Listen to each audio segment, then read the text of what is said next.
This is Agriculture Today, and I'm Shelby Varner with the K-State Radio Network. Roger McEowen, K-State and Washburn law professor, kicks off the show as he discusses data centers and what issues and rights exist for landowners and their neighbors. K-State crop entomologist Jeff Whitworth keeps the show rolling as he highlights potato leafhoppers and what damage they could be doing to alfalfa fields this time of year. Part of the Beef Cattle Institute's Cattle Chat podcast wraps the show as Brad White, Bob Larson, and Phillip Lancaster chat about making sure livestock stay cool enough when traveling to and being at shows. That and more is coming up ahead.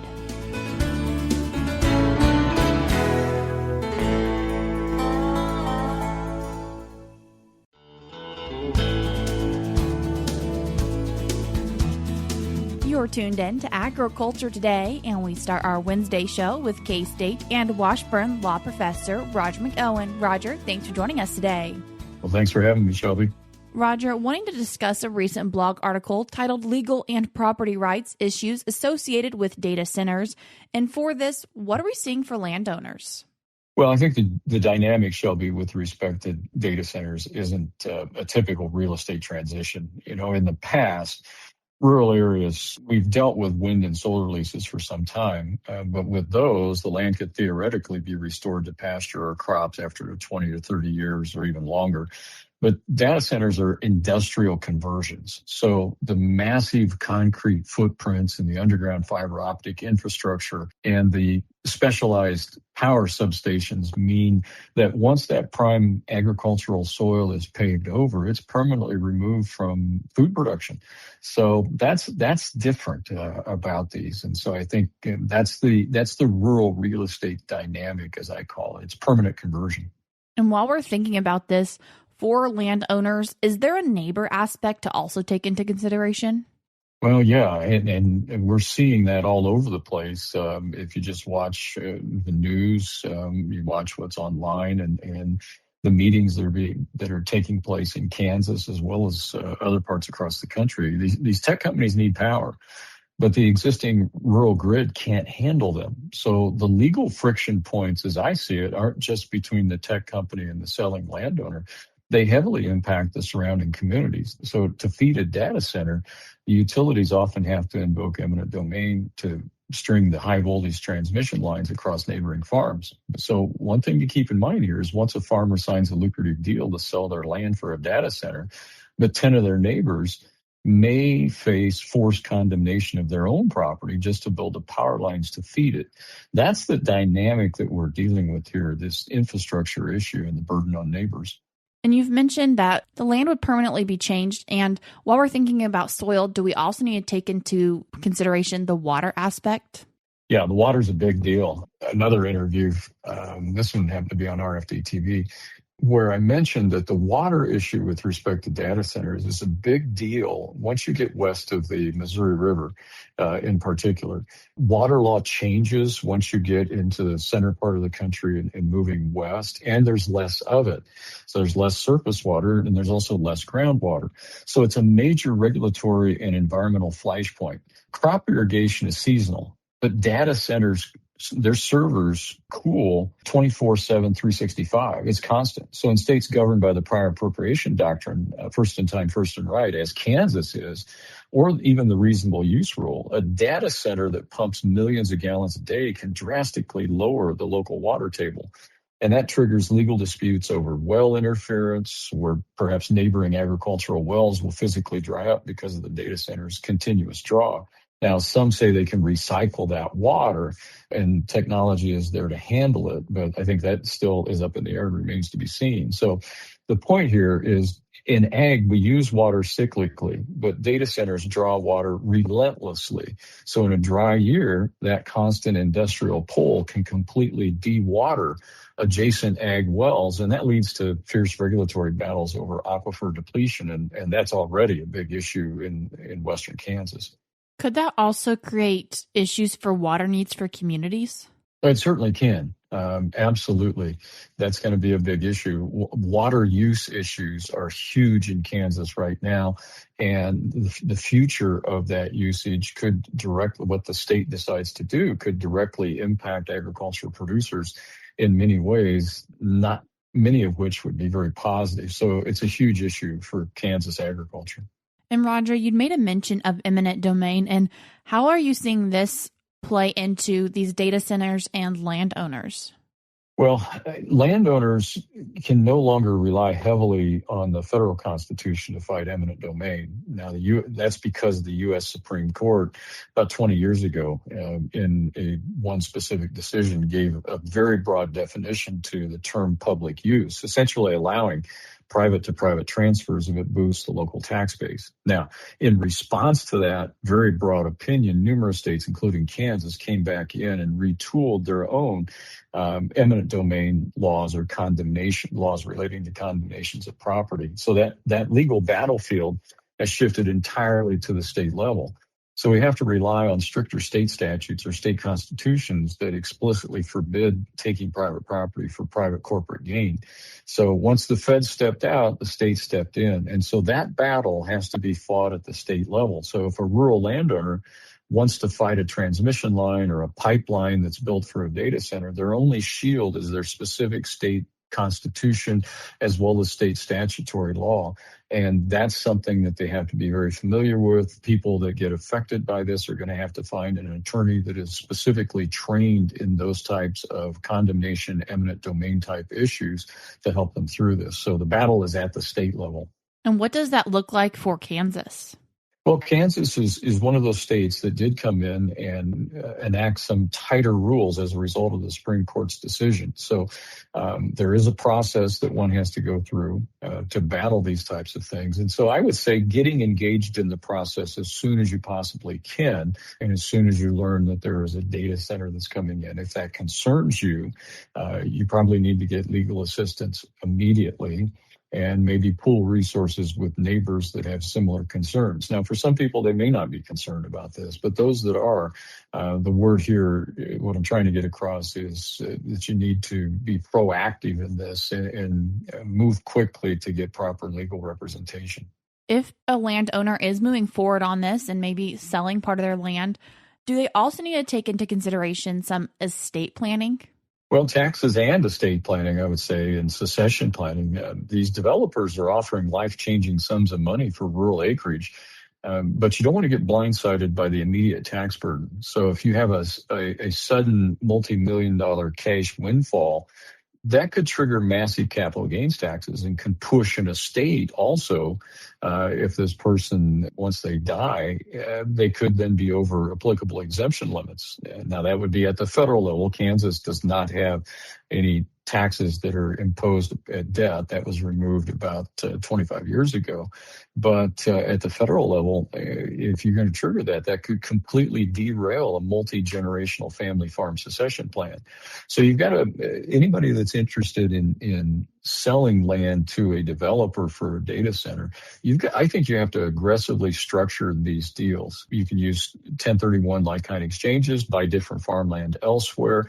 That doesn't eliminate the tax. That's going to defer it until that replacement land is sold. And if you hang on to it till death, then it's the gain in that initial transaction is forgiven. It's just gone. Or you structure an installment sale so that you don't have all of the income from the sale piled up in 1 year. So again, the message here is if you get a massive check from a tech giant, that looks great on paper, but without sophisticated tax structuring, then your tax bill can decimate the family's multi-generational wealth overnight. And that's what we have to pay attention to. Continuing to think beyond just what the dollar signs are, what might people need to think about for contracts, or what should they make sure is maybe included? Yeah, read the contracts.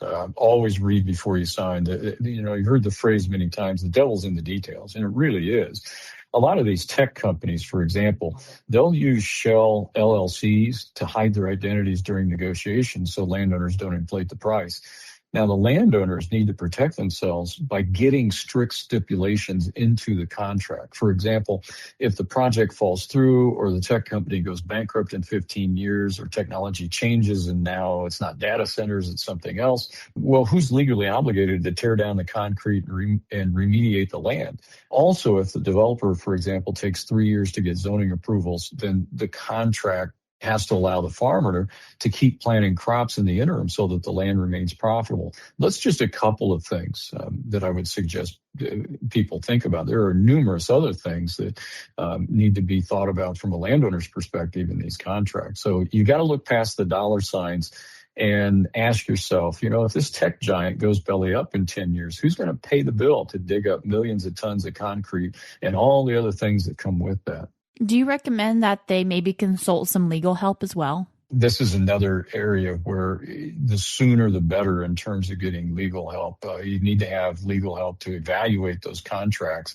Hopefully you find somebody that knows what they're looking for in these contracts, what should be there, what shouldn't be there, and what would represent the landowner's best interest in negotiating these deals. But the sooner the better is kind of the word of the day on that. And if you've got potential issues coming up with a data center, maybe as a neighboring landowner, the sooner the better you get legal representation is the same theme that I would just continue to pound home. If people are wanting to read more on this topic or find out more information, what's your recommendation? Well, my article is posted on my blog. It's also posted on K-State's Ag Manager through the Department of Ag Econ. So it's there. It's under a date of June 28th. So if people are searching either of those places, I put that out on June 28th. And it's called Legal and Property Right Issues Associated with Data Centers. Roger, I appreciate you taking the time to join us today. Thank you, Shelby.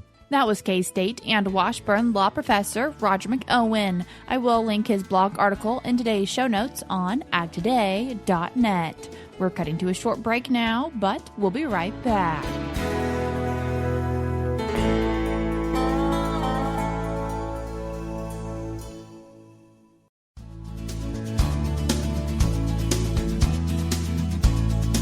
You're tuned in to Agriculture Today, and we continue our show discussing potato leafhoppers with K-State crop entomologist Jeff Whitworth. Jeff, thanks for joining us today.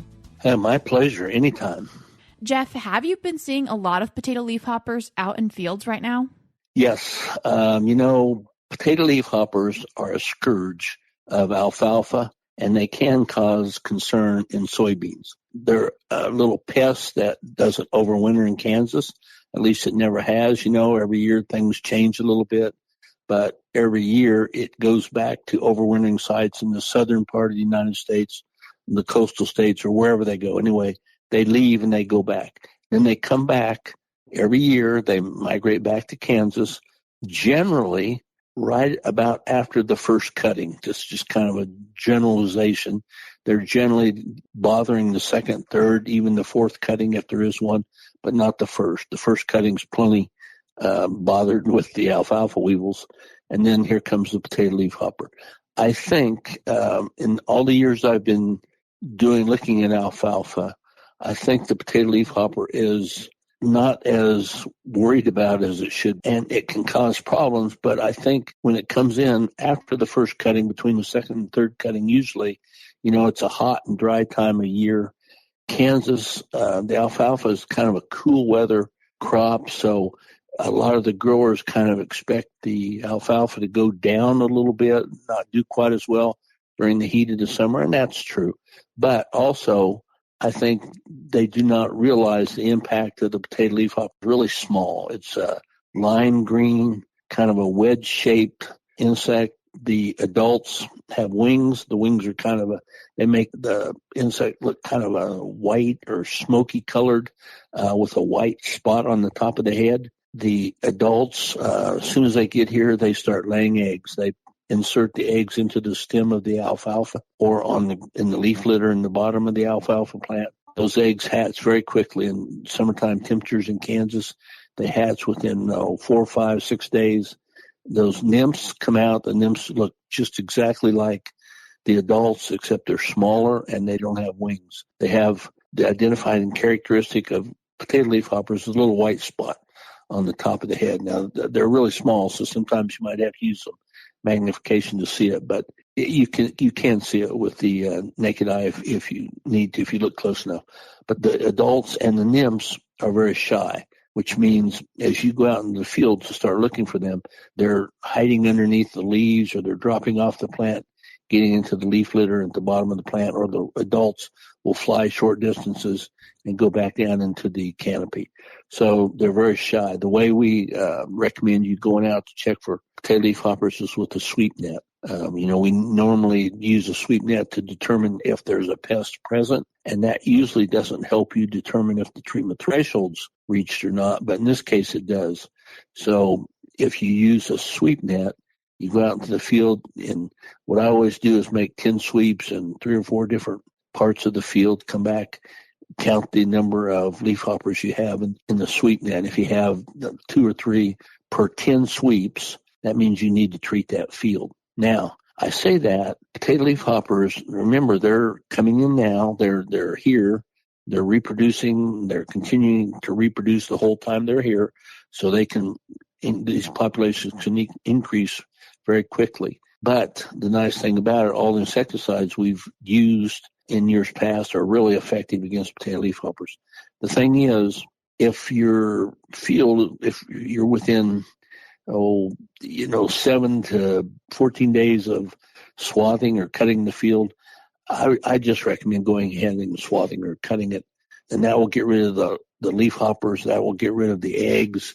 And if you do that, in all the years I've been sampling these fields, I've never seen them reinfest the field to the point where you would have to think about retreating or swathing early to get rid of them. So once you've made some sort of a management decision, whether it's to treat or to swath or just harvest it early, the leafhoppers have not come back to reinfest those fields. So that's a consideration. But they're out there right now while the alfalfa is struggling with the heat and the dry conditions.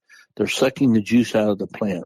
As they suck the juice out of the plant, they're also introducing a toxin to those plants. And they generally start at the tip of a leaf, feeding on them, but they can start at the stem or just about any place. But where we first notice it is at the tip of the leaves. If you go out now, you'll see the leaves that have been fed on are starting to turn yellow. And that's the toxin that's been introduced by the leafhopper. A lot of these fields we've had, it's strange to say, but a lot of fields we've had too much moisture, so they haven't been able to get in to cut them yet. A lot of the fields I've looked at in the past week need to be cut. They're flowering, and there's a lot of this, what we call hopper burn, the yellowing of the leaves going on. And there are a lot of potato leafhoppers out there.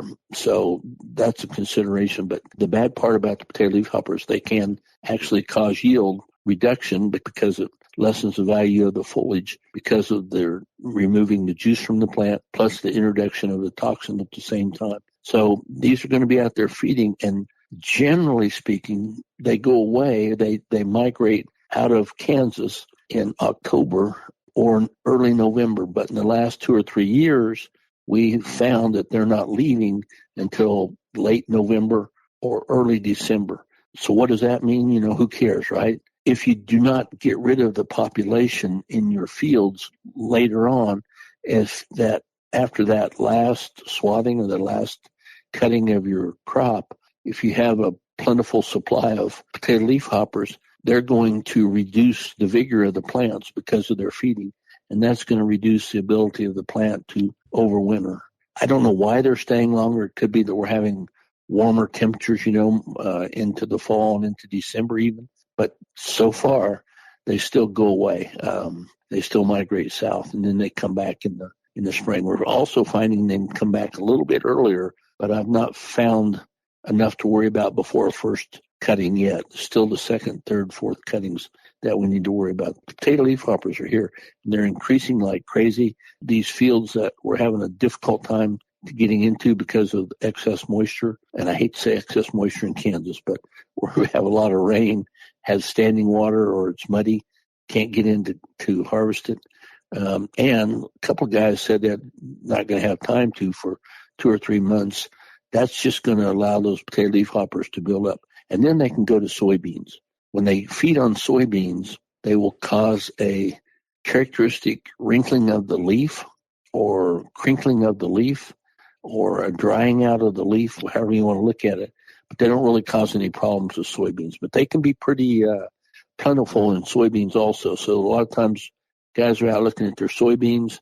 They get concerned about potato leafhoppers and soybeans, but they're not going to, or at least we've never found them to cause any economic problems or any yield reductions due to potato leafhoppers and soybeans. It's only in the alfalfa. Now, potato leafhoppers will feed on a lot of other things. They'll feed on your garden. But as far as agricultural crops go, the one we worry about is alfalfa, but they can also feed in the soybeans, where as of 2026, we have not been able to determine that they cause any problems other than a little concern because of the crinkling and the drying down of the leaves that they're feeding on. So that's the story about potato leafhoppers. They're out there right now. They're very, very, very active. They're going to be there for another 2 or 3 months at least feeding. So you need to decide. If you do have to treat, you can go to our management guides. All the insecticides we've tested that are labeled for potato leafhoppers, they all have worked really well. So it's just your choice on which one's most available or which one's cheapest or which one you have on hand, if that's the route you decide to go. Otherwise, harvesting, cutting, swathing, whatever you call it, that should get rid of them. And they should not, or they have. I've not seen them come back after that. So that's kind of the story of the potato leafhoppers right now. Jeff, with the potato leafhoppers being in alfalfa, are there any health concerns for livestock if we swath that alfalfa and they remain in the hay? No, that's a good question. Potato leafhoppers, they won't stay there. They have to have live plants to feed on. But if you do decide to treat, you do need to look at the post-harvest interval when you can get back, or the pre-treatment interval when you can get back into the field based upon the insecticide that you used at that time, because each insecticide has its own time when you can actually harvest or get back into the field to check it. So if you do decide to treat or if you do decide to cut the plants instead of treating, you probably should go back and check it, sample it, monitor, whatever you want to call it, about 10 days after spraying or after harvesting to make sure it is not reinfesting. Just because we've not seen them reinfest at a treatment level, that doesn't mean they're not there. There'll still be a few there. But again, I'm hoping I've not ever seen them come back up to a treatment level after that initial management tactic, whether it's cutting the alfalfa or spraying the alfalfa, either one. But there's no danger to the livestock or to anybody else if you observe the insecticides pre-treatment, post-harvest interval, whichever. Jeff, I appreciate you taking the time to join us today. Oh, my pleasure. Anytime. That was K-State crop entomologist Jeff Whitworth. We're cutting to a short break now, but we'll be right back.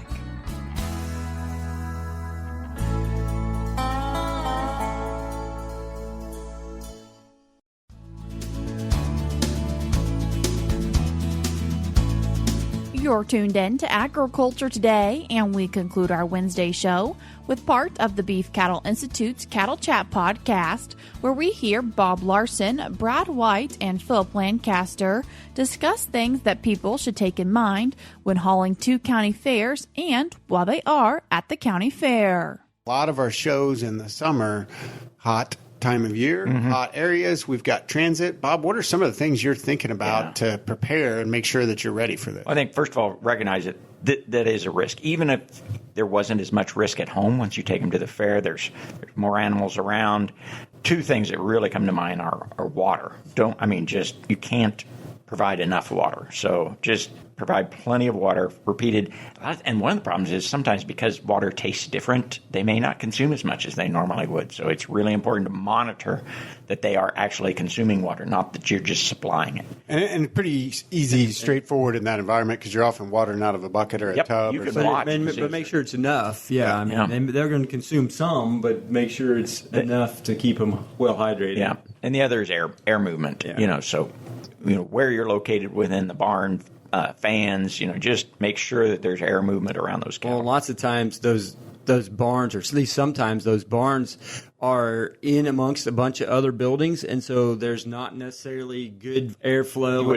You don't get a breeze through that barn very well. So, but you've got a couple good opportunities there that you may not have in other environments. One of which is you should be able to get to some shade. Yes. Another is if the animal is getting overheated, and cattle specifically, a good soaking. So we don't want to just mist and because you can build up some insulation, but get them soaked to the skin, and that evaporative cooling can help tremendously. And a lot of times you're washing them and doing things. Anyway, that's what I was going to say. Even though maybe the show is not that day, take your calf out to the wash bay and wash them anyway and stuff, and that just helps cool them off. So what are some of the things that you'd be looking for early, Bob, with heat stress, if you thought you were moving into heat stress? One is just rapid breathing. Sometimes they can kind of seem dumpy and not very responsive. So anytime you notice some odd behavior, and just mainly prevent it by keeping on top of the air movement and the water supply. Yeah. Fast breathing. If you get to the point where you do have an animal that's open mouth breathing, that means then we're in concern territory, and you may not contact the veterinarian, talk to somebody, get them cooled down. The other thing to think about, do you have any concerns or thoughts relative to transport to and from the fair? Yeah. Well, a lot of times we're putting them in a trailer where they're in close contact with others. And again, I don't like them to, when they're on the road, they're actually getting some air movement. But sitting still, waiting in line to unload, those types of things, the heat can really rise really rapidly. So I'm really concerned about when they're packed onto a trailer, moved to the fair, and they're sitting in line. If it's a hot day, you may have to get out of line, move. You may have to unload them and put them off to the side. Just recognize that that's a time frame when you can get into trouble. Traveling, short trips, moving, you've got some airflow, a little less concerned about that. Standing on the trailer, those trailers heat up pretty fast. Yes, they do. So make sure that you've got a plan for that. That airflow certainly helps a lot. And hopefully everybody has a great fair season as we go through this year. Once again, that was Brad White, Bob Larson, and Phillip Lancaster on part of the Beef Cattle Institute's Cattle Chat podcast. If you'd like to hear the rest of this podcast or other podcasts from the Beef Cattle Institute, you can do so by searching for Cattle Chat on your favorite podcast platform or by heading over to their website, ksubci.org. Once again, that is ksubci.org. If you do have questions for the Beef Cattle Institute team, you can send them an email at bci@ksu.edu. Once again, you can send them questions at bci@ksu.edu. All this will be linked in today's show notes on agtoday.net. That's what we have for you today on Agriculture Today, but we'll be back with more for you tomorrow.